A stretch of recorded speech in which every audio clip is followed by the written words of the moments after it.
This is basically what you might see once you remove the cover from the sump pump. You see the sump pump down here at the bottom. The check valve, some people call it a backflow valve, a PVC pipe going up the basement wall and out of the side of the wall. And here we are removing the sump pump lid. And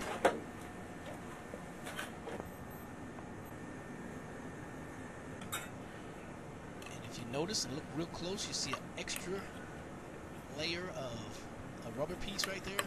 And this is showing you the flapper, the backflow flapper. Go down.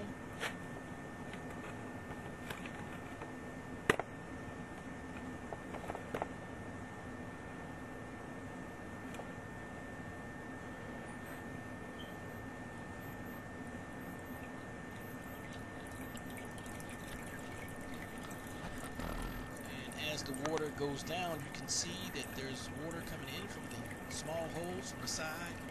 This is subsurface water that's under a lot of basements.